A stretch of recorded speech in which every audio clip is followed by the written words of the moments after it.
KP3 geographic channel में आप सबका बहुत बहुत स्वागत है। आइए योर मोस्ट आज हम लोग अध्याय 9 सौर विकिरण, ऊष्मा संतुलन एवं तापमान के महत्वपूर्ण प्रश्नों के बारे में अध्ययन करते हैं। आइए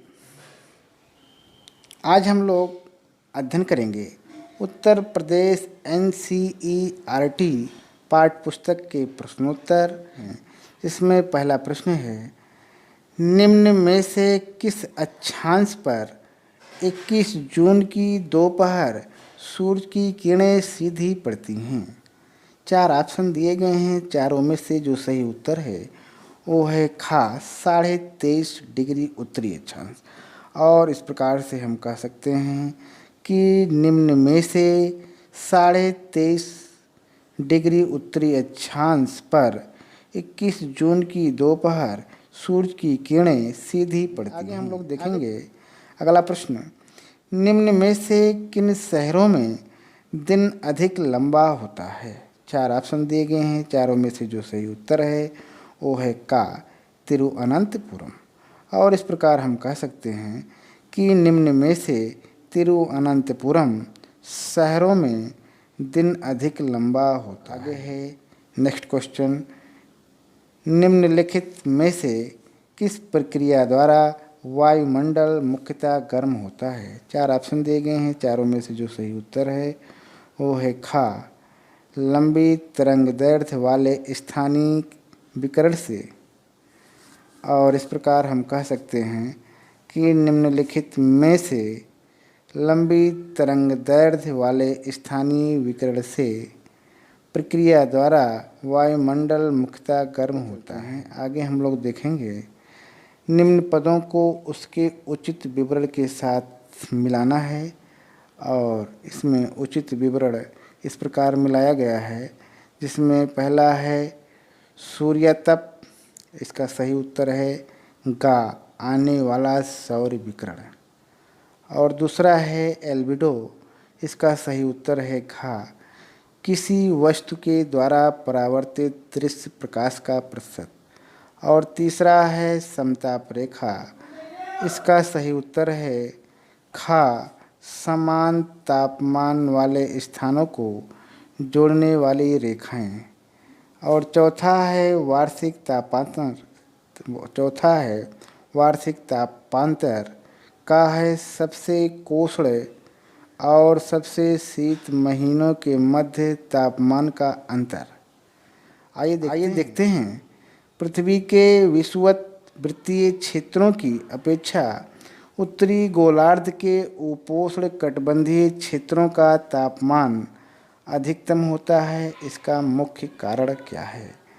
इसका खा उत्तर सही है। उपोष्ण कटिबंधीय क्षेत्रों में गर्मी के दिनों की लंबाई विषुवतीय क्षेत्रों से ज़्यादा होती है।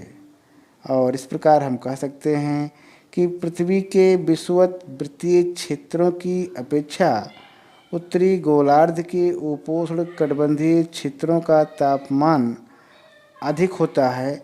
इसका मुख्य कारण उपोष्ण कटिबंधीय क्षेत्रों में गर्मी के दिनों की लंबाई विषुवतीय क्षेत्रों से ज़्यादा होती है। और इस प्रकार से आइए आगे चलते हैं।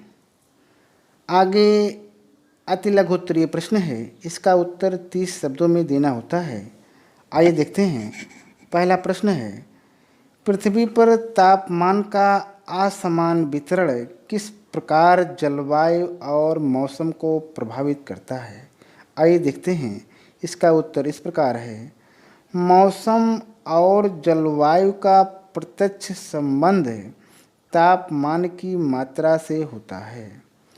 विषुवतीय प्रदेशों में अधिक तापमान होने से वहाँ उष्ण जलवायु तथा लंबा मौसम, शीतोष्ण कटिबंध में मध्यम तापमान के कारण परिवर्तनशील मौसम तथा शीतोष्ण जलवायु, जबकि ध्रुवीय क्षेत्रों में कम तापमान के कारण शीतल जलवायु बनी रहती है। आगे चलते हैं हम लोग और आगे हम लोग देखेंगे। अगला प्रश्न है, वह कौन से कारक हैं जो पृथ्वी पर तापमान के वितरण को प्रभावित करते हैं?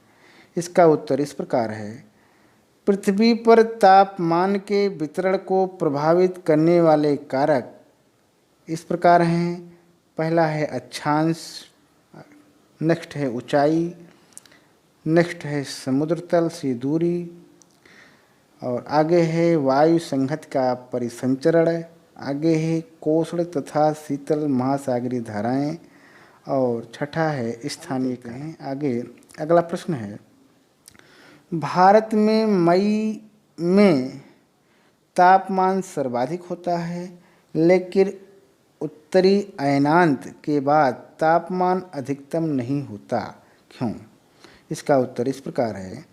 भारत में मुख्य रूप से मार्च माह से गर्मी की ऋतु प्रारंभ हो जाती है।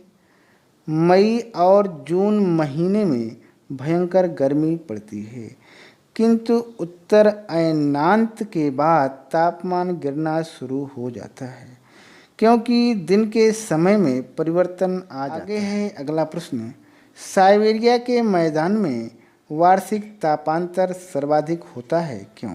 आइए देखते हैं। इसका उत्तर इस प्रकार है। साइबेरिया के मैदान में वार्षिक तापांतर सर्वाधिक रहता है, क्योंकि ये सागर से बहुत दूर है।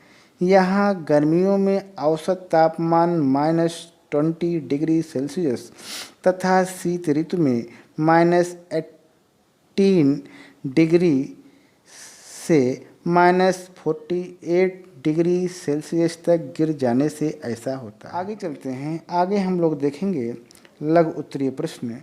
इसका उत्तर 150 शब्दों में देना होता है। आइए देखते हैं। इसमें पहला प्रश्न है, अक्षांश और पृथ्वी के अक्ष का झुकाव किस प्रकार पृथ्वी की सतह पर प्राप्त होने वाले विकिरण की मात्रा को प्रभावित करते हैं? इसका उत्तर इस प्रकार है। अक्षांश और पृथ्वी के अक्ष का झुकाव पृथ्वी की सतह पर प्राप्त होने वाले विकिरण की मात्रा को प्रभावित करता है, क्योंकि जिसमें पहला है सूर्य की किरणें विषुवत वृत्त पर लगभग साल भर लंबवत पड़ने से पृथ्वी की सतह को सर्वाधिक विकिरण प्राप्त होता है, और इस प्रकार से यहाँ साल भर उच्च ताप बना रहने से गर्मी का प्रभाव बना रहता है। नेक्स्ट है 23.5 डिग्री उत्तरी अक्षांश पर 21 जून को सूर्य की किरणें लंबवत पड़ती हैं, और इस प्रकार से पृथ्वी की सतह को अधिक विकिरण मिलने से यहाँ भयंकर गर्मी पड़ती है। आगे है तीसरा पॉइंट, 23.5 डिग्री दक्षिणी अक्षांश पर 22 दिसंबर को सूर्य की किरणें मकर रेखा पर लंबवत पड़ने से यहाँ पृथ्वी की सतह को अधिक विकिरण मिलने से भयंकर गर्मी रहती है।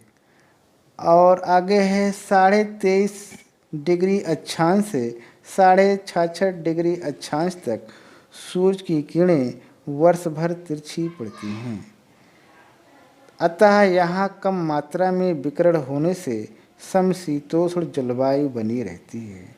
आगे है अगला पॉइंट, 66.5 डिग्री अक्षांश से 90 डिग्री अक्षांश तक सूर्य की किरणें वर्ष भर तिरछी पड़ने से यहाँ पृथ्वी की सतह को अल्प विकिरण मिलने से वर्ष भर शीत ऋतु बनी रहती है।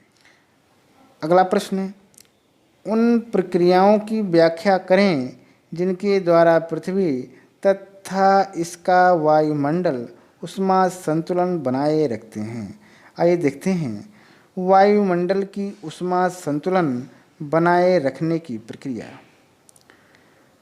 पृथ्वी सूर्य से प्राप्त ऊष्मा को स्थिर बनाए रखती है। यह स्थिति तभी संभव हो पाती है जब प्राप्त ऊष्मा और पार्थिव विकिरण द्वारा अंतरिक्ष में संचरित ताप की मात्रा बराबर रहे।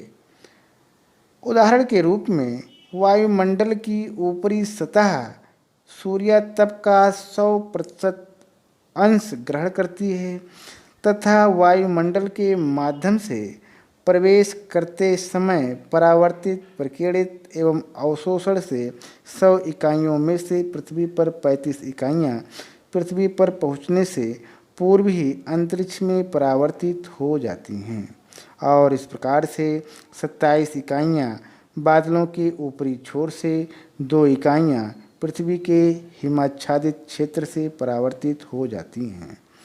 और सौर विकिरण की यह मात्रा एल्बिडो कहलाती है। 100 में से 35 इकाइयाँ घटा देंगे तो 65 इकाइयाँ अवशोषित हो गईं। इनमें से 14 इकाइयाँ वायुमंडल में तथा 51 इकाइयाँ धरातल के माध्यम से और पृथ्वी के द्वारा अवशोषित 51 इकाइयाँ पार्थिव विकिरण के रूप में लौट जाती हैं, जिनमें से 34 इकाइयाँ वायुमंडल द्वारा अवशोषित होती हैं, 6 इकाइयाँ स्वयं वायुमंडल द्वारा, 9 इकाइयाँ संवहन द्वारा तथा 19 इकाइयाँ संघनन की गुप्त ऊष्मा के रूप में। और इस प्रकार से वायुमंडल 48 इकाइयों का अवशोषण करता है, जिनमें से 14 इकाइयाँ सूर्यातप की, 34 इकाइयाँ पार्थिव विकिरण की होती हैं, जिन्हें वायुमंडल अंतरिक्ष में लौटा देता है।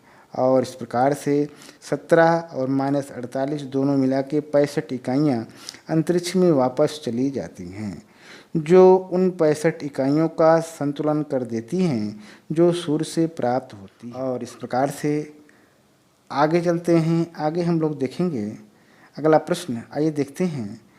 जनवरी में पृथ्वी के उत्तरी तथा दक्षिणी गोलार्धों के बीच तापमान के विश्वव्यापी वितरण की तुलना करें। आइए देखते हैं, इसका उत्तर इस प्रकार है। जनवरी में पृथ्वी के उत्तरी तथा दक्षिणी गोलार्धों के बीच तापमान के विश्वव्यापी वितरण की तुलना इस प्रकार है कि पृथ्वी की सतह पर उत्तरी गोलार्ध और दक्षिणी गोलार्ध में विपरीत ऋतुएं। जनवरी में दोनों गोलार्धों के तापमान वितरण में इस प्रकार अंतर पाए जाते हैं।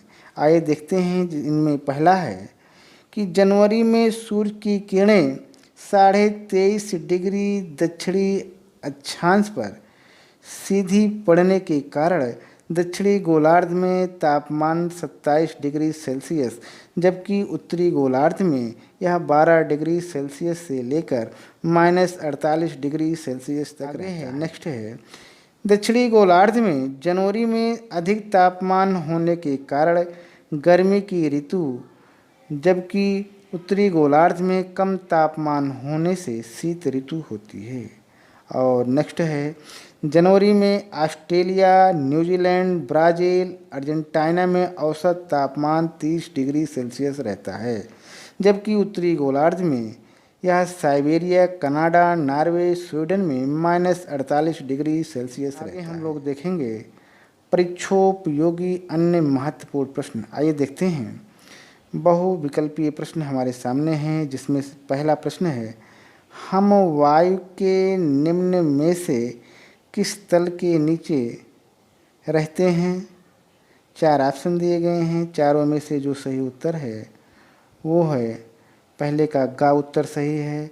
और इस प्रकार हम कह सकते हैं भारी पुलिंदे तल, गा उत्तर सही है। और इस प्रकार हम कह सकते हैं हम वायु के निम्न में से भारी पुलिंदे तल के नीचे रहते हैं। आगे चलते हैं हम लोग, आगे देखेंगे अगला प्रश्न। पृथ्वी की सतह पर ऊर्जा का स्रोत निम्न में से कौन सा है? 4 ऑप्शन दिए गए हैं और चारों में से जो सही उत्तर है वो है दूसरे का खा। और इस प्रकार से हम कह सकते हैं कि खा है सूर्य।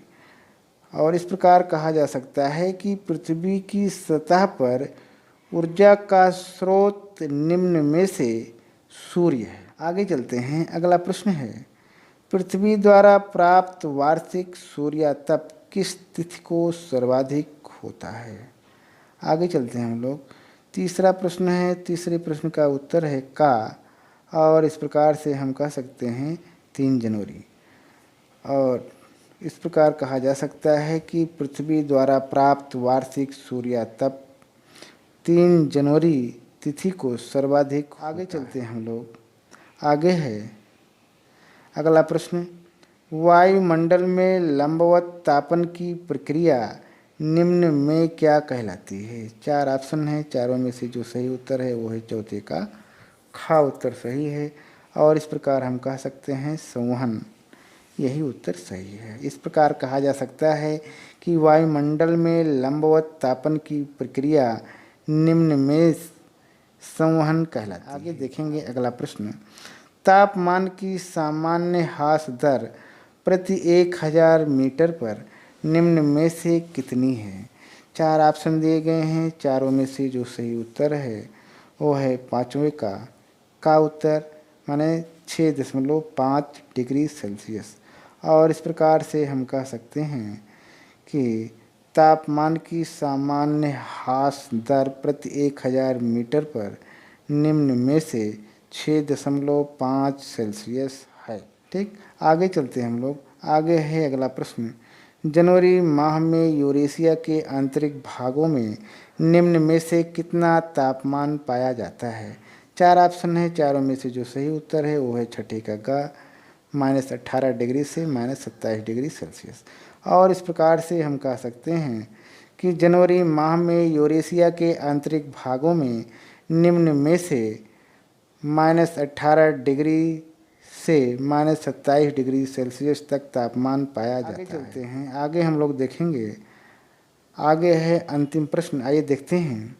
एक वस्तु जितनी गर्म होगी वह उतनी ही अधिक ऊर्जा का विकिरण करेगी। यह कथन निम्न में से किसका है? 4 ऑप्शन दिए गए हैं, चारों में से जो सही उत्तर है वो है सातवें का प्लैंक। और इस प्रकार हम कह सकते हैं कि एक वस्तु जितनी गर्म होगी वह उतनी ही अधिक ऊर्जा का विकिरण करेगी। यह कथन निम्न में से प्लैंक का है। इस प्रकार से आज हम लोगों ने अध्याय 9 के महत्वपूर्ण प्रश्नों का अध्ययन किया। आज यहीं तक, बहुत बहुत धन्यवाद।